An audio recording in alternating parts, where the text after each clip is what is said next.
12월 17일 수요일 하나님 말씀 여호수아 20장 1절부터 9절입니다. 함께 교독하겠습니다.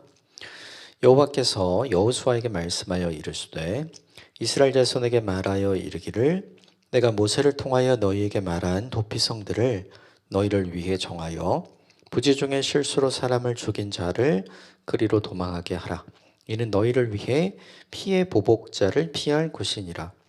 이 성읍들 중에 하나에 도피하는 자는 그 성읍에 들어가는 문 어귀에 서서 그 성읍의 장로들의 귀에 자기의 사건을 말할 것이요 그들은 그를 성읍에 받아들여 한 곳을 주어 자기들 중에 거주하게 하고 피의 보복자가 그의 뒤를 따라온다 할지라도 그들은 그 살인자를 그의 손에 내주지 말지니 이는 본래 미워함이 없이 부지 중에 그의 이웃을 죽였습니다. 그 살인자는 회중에 앞에 서서 재판을 받기까지 또는 그 당시 대제사장이 죽기까지 그 성읍에 거주하다가 그 후에 살인자는 그 성읍 곧 자기가 도망하여 나온 자기 성읍 자기 집으로 돌아갈지니라 하라 하시니라. 이에 그들이 납달리의 산지 갈릴리 게데스와 에브라임 산지 세겜과 유다의 산지 기럇 아르바 곧 헤브론과 여리고 동쪽 요단 저쪽 루벤 지파 중에서 평지 광야의 벳셀과 갓 지파 중에서 길앗 라못과 므낫세 지파 중에서 바산 골란을 구별하였으니 이는 곧 이스라엘 모든 자손과 그들 중에 거류하는 거류민을 위하여 선정된 성읍들로서 누구든지 부지 중에 살인한 자가 그리로 도망하여 그가 회중 앞에 설 때까지 피의 보복자의 손에 죽지 아니하게 하기 위함이라. 아멘. 이거 하나님의 말씀입니다. 오늘 본문은 이제 우리가 잘 알고 있는 도피성 관련된 내용인데 도피성에 관련된 내용은 여호수아가 정한 게 아니라 이미 민수기 35장 그리고 신명기 19장에 하나님께서 모세를 통해서 이미 말씀해 놓으신 장면이 있습니다. 그리고 오늘 여호수아가 그것을 이제 현실화시키는 거죠. 먼저 오늘 본문의 내용을 이렇게 쭉 한번 살펴보고요. 그리고 우리에게 적용할 것들을 좀 정리하면서 같이 좀 보도록 하겠습니다. 먼저 2절 3절 같이 읽읍시다. 시작. 이스라엘 자손에게 말하여 이르기를 내가 모세를 통하여 너희에게 말한 도피성들을 너희를 위해 정하여 부지 중에 실수로 사람을 죽인 자를 그리로 도망하게 하라. 이는 너희를 위해 피의 보복자를 피할 곳이니라. 도피성의 목적은 너희를 위해죠. 그런데 부지 중에 실수로 사람을 죽게 한 사람, 이 당신은 눈에는 눈, 이게 일반적이었잖아요. 그러니까 실수로 사람을 죽였는데 결과적으로는 그가 죽었기 때문에 너도 죽어야 돼. 이렇게 해서 이제 서로 계속 복수를 하게 되죠. 그 과정에서 실수로 사람을 죽인 자를 그 유족들이 죽이게 되면 이제 죽게 된 유족들이 이거 실수로 한 건데 이거 너무한 거 아니냐 이러면서 또 계속해서 악순환 왔다 갔다 뭔지 아시겠죠? 자, 이거를 막으려고 하는 거예요.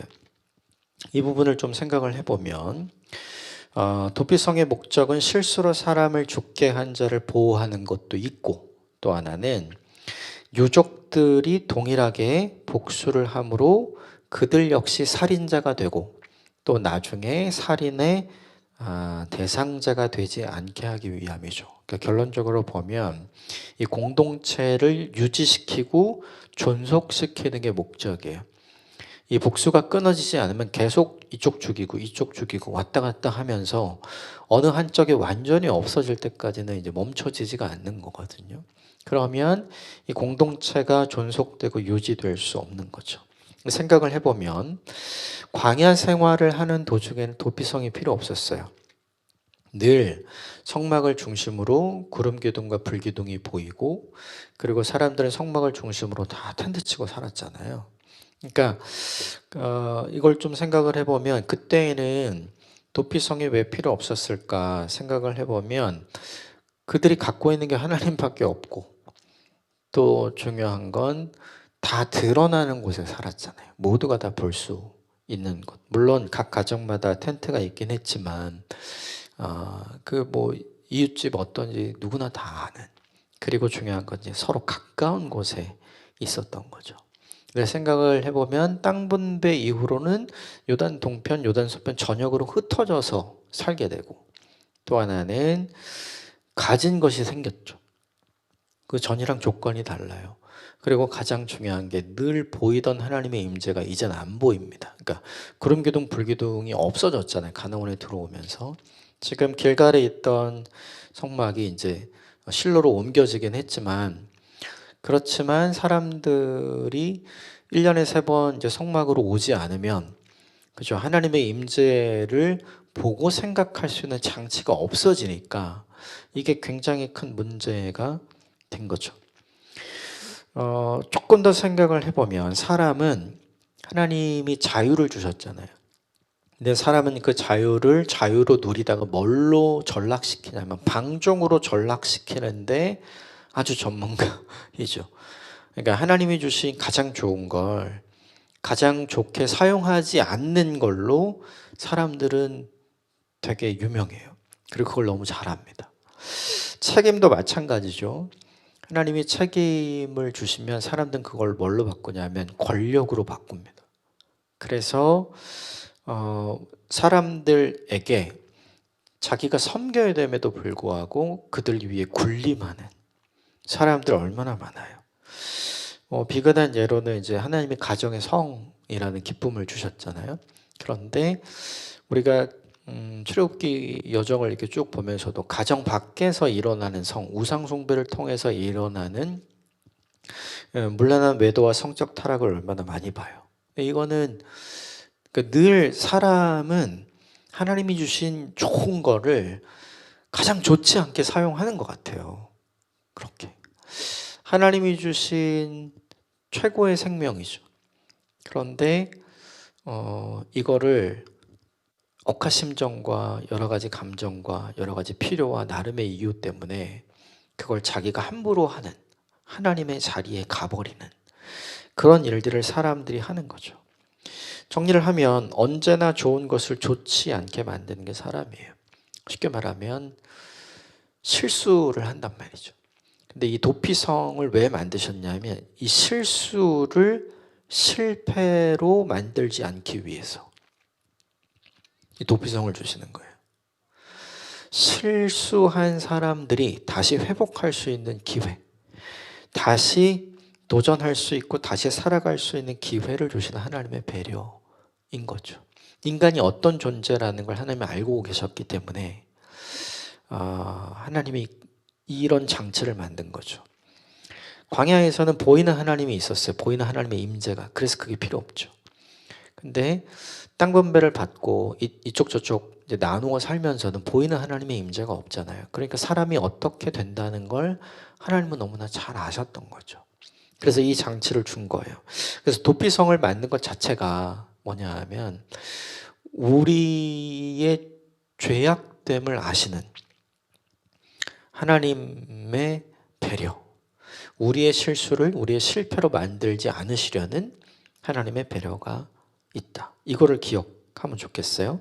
자, 구체적으로 도피성에서 어떤 절차를 거치는가? 4절 같이 보면 이 성읍들 중에 하나에 도피하는 자는 그 성읍에 들어가는 문 어귀에 서서 그 성읍들의 장로들의 귀에 자기의 사건을 말할 것이요 그들은 그를 성읍에 받아들여 한 곳을 주어 자기들 중에 거주하게 하고, 여기에 오는 사람들은 정직하게 자기가 무엇 때문에 여기를 왔는지 진술해야 돼요. 그리고 그 진술을 받은 그 도피성의 장로들은 그걸 다 기록으로 남기겠죠. 그리고 나서 그를 받아줍니다. 근데 그걸로 끝이냐? 아닙니다. 5절 같이 보면 피의 보복자가 그의 뒤를 따라온다 할지라도 그들은 그 살인자를 그의 손에 내주지 말지니 이는 본래 미워함이 없이 부지중에 그의 이웃을 죽였습니다. 보복자가 와서 그를 내어달라, 복수해야 되잖아요. 근데 그렇게 요구해도 그 요청을 들어주지 말라, 이렇게 이야기를 하죠. 보호받는 거예요. 그럼 여기서 끝인가? 아닙니다. 6절. 그 살인자는 회중 앞에 서서 재판을 받기까지 또는 그 당시 대제사장이 죽기까지 그 성읍에 거주하다가 그 후에 그 살인자는 그 성읍 곧 자기가 도망하여 나온 자기 성읍 자기 집으로 돌아갈지니라 하라 하시니라. 거기서 해야 하는 일이 있어요. 그게 뭐냐면 정식으로 재판을 받는 겁니다. 이제 이 본문 아니라 나중 본문에 나오는데 그 오늘 본문에 이제 등장하는 모든 도피성을 관할하는 사람들은 레위 지파입니다. 예, 그 다 제사장들인 거죠. 그들이 하는 일이 무엇이냐면 여기에 찾아온 실수로 사람을 죽게 한 이 사람에 대한 자초지종의 이야기를 듣고 또 그를 쫓아온 사람들의 이야기를 듣고 그래서 정식으로 제3자인 이 도피성 사람들을 통해서 판결을 받아볼 수 있는 기회를 주게 되는 거죠.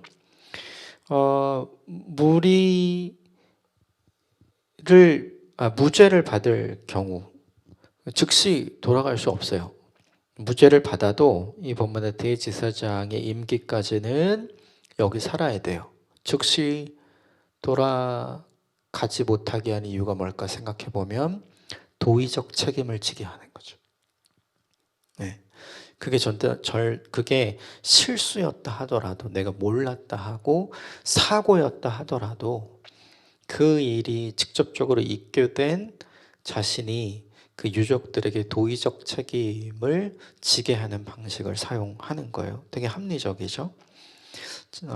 이 사람이 바로 돌아오면 그 유족들은 사고라고 하더라도 얼마나 그 얼굴 보고 살기 힘들겠어요. 생각을 해보면 이 당시에는 다 집합끼리 모여 살잖아요. 그리고 대부분 다 농업이잖아요. 그러니까 다른 지파가 사는 곳에 가서 뭐 할 일이 별로 없어요. 그러니까 대부분 다 실수로 사람을 죽게 했을 땐 다 지인들인 거예요. 자기 마을 사람, 함께 오랫동안 살아왔던 사람. 근데 그게 이제 오해에서 복수를 꿈꿨지만 그게 사고였다는 것이 드러나도 그걸 인정하고 받아들이고 마음이 회복되기까지 시간이 걸리잖아요. 근데 그 시간이 되기 전에 그가 막 돌아다니면 그거 얼마나 힘들어요. 그러니까 그걸 막아주는 거죠. 그러니까 굉장히 좋은 거예요, 이게. 자, 7절 8절 같이 봅시다. 시작. 이에 그들이 납달리 산지 갈릴리 게데스와 에브라임 산지 세겜과 유다 산지 기럇 아르바 곧 헤브론과 여리고 동쪽 요단 저쪽 루벤 지파 중에서 평지 광야 벳셀과 갓 지파 중에서 길르앗 라못 므낫세 지파 중에서 바산 골란을 구별하였으니 7절에 나온 건 요단 서쪽에 있는 세 개의 도피성, 8절은 요단 동편에 있는 세 개의 도피성. 다 지명이 나오잖아요. 근데 이 지명의 이름의 뜻이 사실은 되게 중요해요. 게데스라고 하는 이곳의 뜻은 뭐냐면 거룩 혹은 구별된 장소란 뜻이에요. 그러니까 죄와 실수로부터 도피해서 하나님이 정하신 곳으로 피하는 자를 하나님이 어떻게 해주실 것인가에 대한 기대감을 갖게 만드는 이름인 거죠. 또는 세겜이죠. 이 세겜의 뜻은 어깨 혹은 멍에를 짊어진다라는 뜻인데 세겜하면 딱 떠오르는 게 뭐냐 하면 무거운 짐인데 이 세겜에 들어가면 자기가 진 무거운 짐을 잠시 내려놓을 수 있는 거잖아요. 그러니까 죄와 실수의 멍에를 대신하시는 잠시 내려놓게 하시는 하나님의 보호하심을 상징적으로 보여줄 수 있는 이름을 가진 거예요. 그리고 세 번째는 기럇 아르바 헤브론. 이 헤브론의 뜻이 뭐냐 하면 연합과 교제와 친밀함의 장소라는 뜻이에요. 생각을 해보면 억울한 마음을 가진 사람, 그러나 오해받아서 이 풀 길이 없는 답답한 마음을 갖고 있는 사람, 이 사람이 그죠, 사람들과 하나님을 향해서 얼마나 마음이 삐뚤어져 있겠어요. 연합할 수 있고 교제할 수 있고 친밀할 수 있을까요? 그렇지 않잖아요. 근데 이제 이 헤브론에 와서는 그 마음이 풀어지는 거예요. 사람과도 하나님과도. 생각을 해보면 억울한 자를 향한 하나님의 마음과 태도를 상징적으로 보여주는 그런 이름인 거죠. 그러니까 희망이 생기는 이름인 거예요. 8절에 나오는 것도 마찬가지예요. 벳셀이라고 하는 게 요새, 이게 안전한 곳이란 뜻이거든요. 도망자는 불안하잖아요. 왜냐하면 피해 보복자들이 따라오기 때문에. 그런데 이 안전한 요새로 들어간 보호를 받잖아. 그러니까 이것도 희망의 상징인 거죠. 그리고 길르앗 라못, 이것도 바위산, 높은 고지라는 거예요. 그 도망자의 삶이 얼마나 흔들려요. 그렇죠? 상황에 따라서 얼마나 가변적입니까? 근데 바위, 큰 바위, 높은 고지, 이건 흔들리지 않잖아요. 쉽게 접근하기도 어렵잖아요. 그러니까 그 안에 들어가면 피해 보복자들이 쉽게 접근할 수 없고 그가 흔들리지 않도록 이렇게 안정적으로 보호해 주시는 하나님의 모습을 상징한다고 볼 수 있어요. 그리고 마지막으로 바산적이었던 곤란. 이 곤란이라는 뜻이 울타리, 둘러싸여진 곳이라는 뜻이에요. 피난처가 되어주셔 하나님을 상징하는 거죠. 그러니까 이 요단 서편이나 동편에 있는 도피성으로 지정된 지역이 갖고 있는 이름을 딱 들으면 이 도피하는 사람, 실수로 사람을 죽이고 도망온 사람들에게 굉장히 안정감을 줄 수 있고 소망과 희망을 줄 수 있는 이름들이었던 거예요. 자, 9절 같이 봅시다. 시작.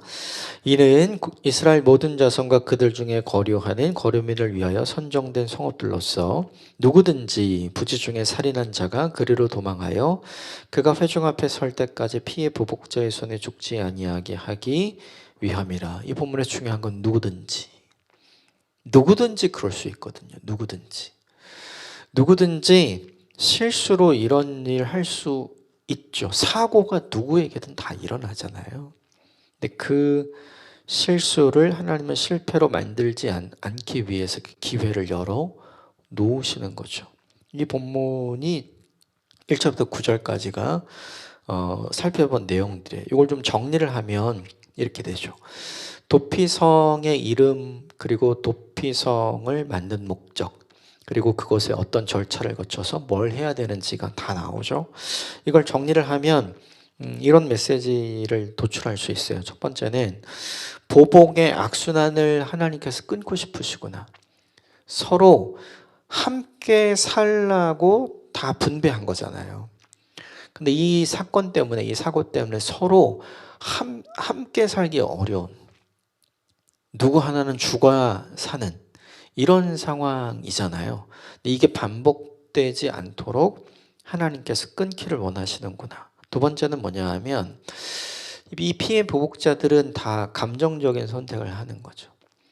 그죠?